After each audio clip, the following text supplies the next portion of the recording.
Hi everyone, welcome to my channel. I'm Sanjana. It's really nice that you're here.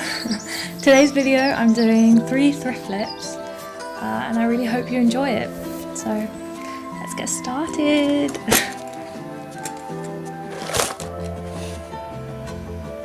So the first DIY is this top that I got from Gap a long time ago. I really like the pattern on it and it's really comfortable because it's stretchy. The first thing I'm going to do is crop it, and that's really basic for any thrift flip, but I'm also going to hem it, and I'm not going to throw away that extra piece of fabric that I've cut off.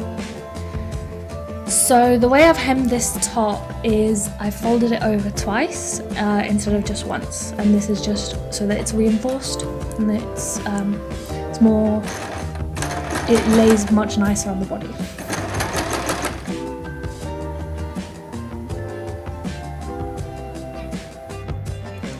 Now from the fabric that we cut earlier, I have cut a bunch of 1 inch wide strips. And taking one strip, I'm sewing it to the inside of the shirt, and I'm sewing 3 straight lines, one on the right, one on the left, and one straight down in the middle. And this is going to create 2 tubes, and we're going to put a drawstring through these tubes.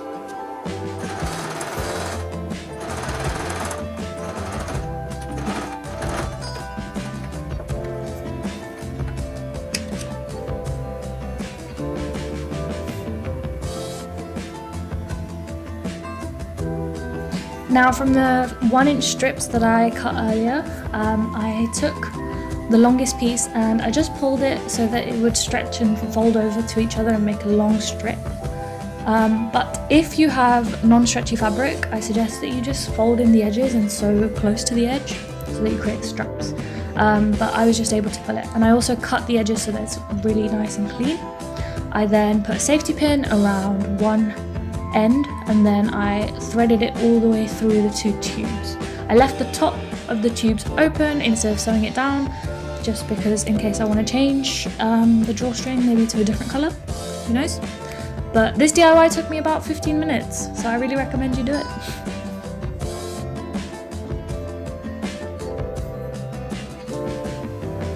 Moving on to the next DIY. This is a shirt that I got from New Look a long time ago, and it's really nice, but it's just doesn't look good. So I decided to seam rip it, and actually I went ahead and just cut it up, but I really suggest you seam rip it because I didn't have that much material to work with and I was like squandering for pieces. So you have the front, you have the back, and you have the sleeves once they're opened up. So what I'm doing here is measuring 17 inches, so I want to create a really long rectangle. All have the same height of 17 inches, so I'm going to cut out as many rectangles as I can with that height, and then eventually I'm going to sew them together so that you have one long rectangle. Right here I'm just cutting off the grommet placket because I'm going to use this as the waistband, and this is because I didn't have enough fabric. I just needed to make do.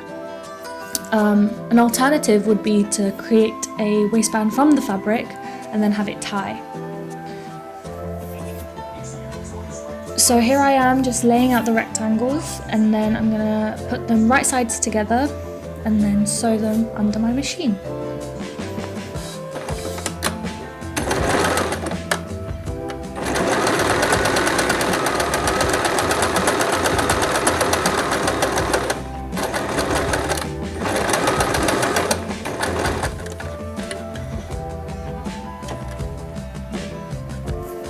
After I did that, I then decided to hem the bottom, and I really think this was a mistake because I should have waited till the end to hem it, but do as I say, not as I do.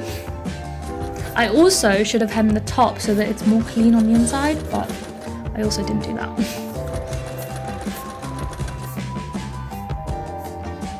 At the end, I did realise that this skirt seemed a little bit uneven, I guess.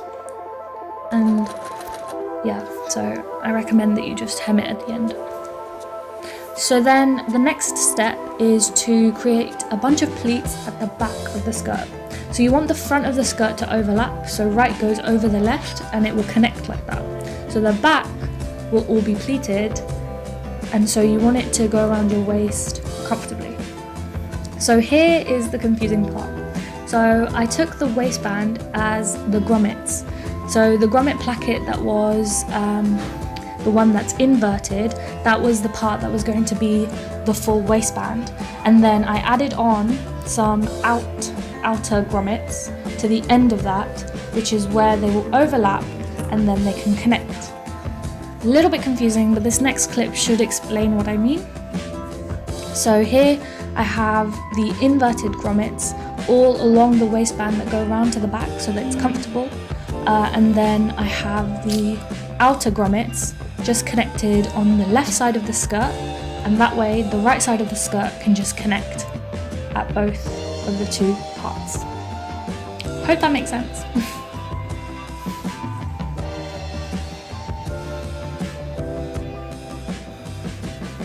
So the third DIY is definitely my favourite.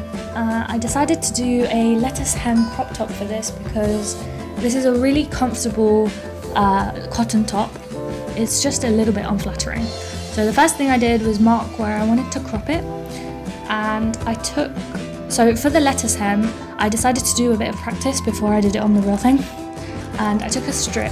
And the way a lettuce hem works is that you do a zigzag stitch where the length of the stitch is the shortest it can be and the width is the widest it can be. And that way the needle goes into the fabric, and then the point of the zigzag on the opposite side, it will go off the fabric. So it's like catching the fabric with the needle. I hope that makes sense. If not, I'll link some videos down below, and I hope they are much better at explaining. So here's what it turned out to look like. I really recommend using a lighter thread because I tried to do it with black and it was really unforgiving. So white really worked. And then when I did it on the real crop top, I folded over the edge just about a 1/4 inch. And this was really helpful because it made the lettuce hem really pop out a lot more. It was much more 3D at the end.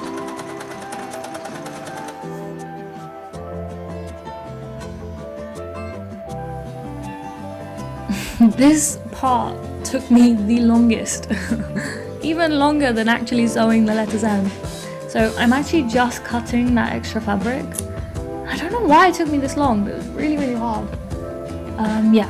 Oh, and another thing I didn't mention, so when you're doing the lettuce hem, you're stretching the fabric as you do it. I didn't mention that. Oops.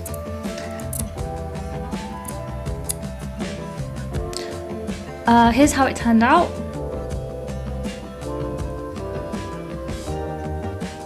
So the next part of this DIY, I wanted to do a little bit of embroidery. I decided to embroider the word yellow in black on the side of the shirt.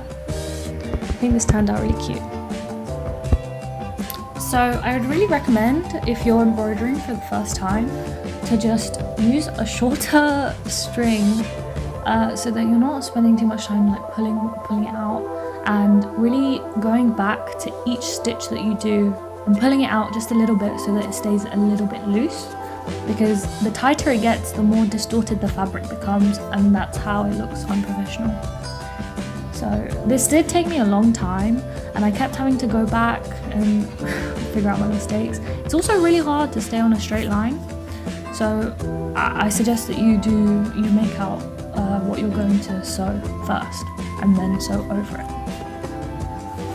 But overall, I think this top turned out so sweet because it was so dainty. I've never seen anyone do this before. Don't know if it's a thing or not, but it's really cute. So yeah, I think I'm gonna get a red shirt and embroider the word red on it. And here's the final reveal. I hope you enjoyed.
I really hope you enjoyed. Thank you so much for watching.